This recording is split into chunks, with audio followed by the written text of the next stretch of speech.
sometimes you don't want to do the thing. And for me right now, this is one of those times I do not want to do this. I mean, do I wish I could tell you otherwise? I don't think so, because I know that that's mostly the way that it is. I mean, does somebody really want to put this on their shoulders and move these weights up and down, creating pain and agony in the body in the morning when we first wake up? Do we want to do that? I mean, some people might. I don't know. I do not. I don't think there's been a time where I actually have thought, I'm so excited to lift these weights. It's not happened yet for me. But what has happened for me is the other side. Once I'm done, there's never been a time that I've lifted that I haven't felt amazing. There's a high that happens for me, and I think it happens for many. And it's after working out. It's actually during, and it's endorphin release, dopamine. I get a lot of my greatest ideas from being in here and pushing my body to extremes. It's painful. It hurts. It hurts. So it's a hard thing.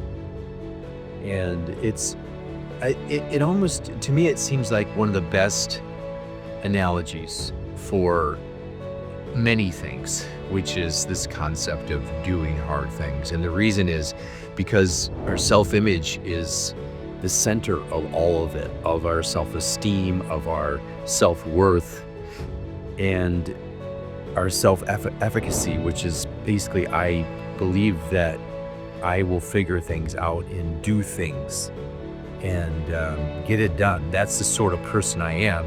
And if I believe that I'm the sort of person who does hard things, that means that this is hard, physically hard, but it spills over into other things. And so if we're able to do a very difficult thing that we don't want to do, but we experience the other side of that, which is not only the immediate dopamine and endorphin release and great ideas that come from putting yourself in a physical state that's ripe for that, but the bigger benefits are obviously a body that we want to, we're proud of looking at in the mirror versus some other version. They put this down there, and that's nice, and that leads to longevity. And you know, if you're somebody that wants to laugh and play with your great grandchildren like I do, then that's important.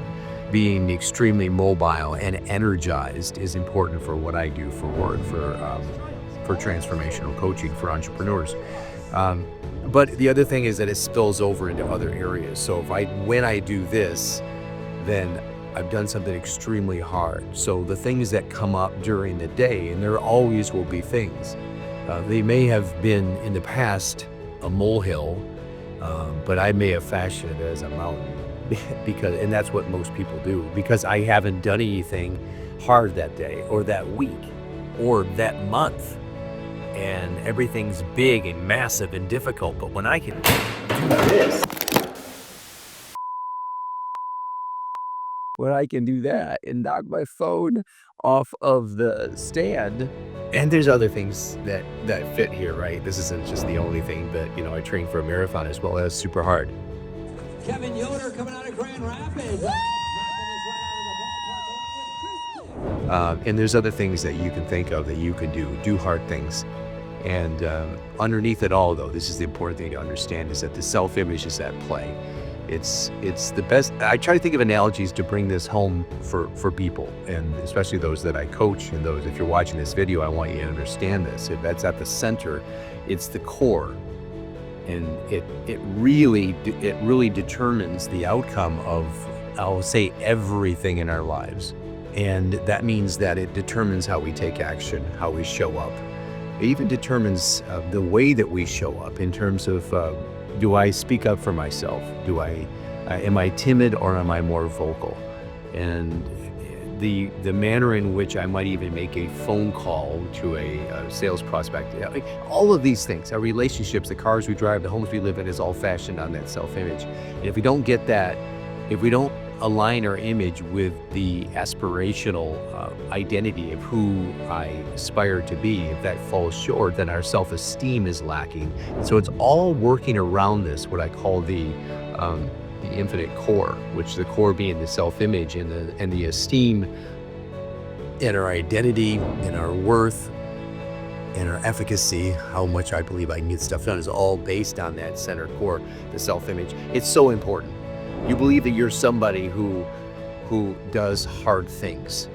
And if you do, then you're able to do the hard thing, which then translates into, do the hard thing every day, which translates into doing more hard things. And it turns mountains into molehills. You shrink the challenge, because what is a mountain for someone else is something that you eat for breakfast.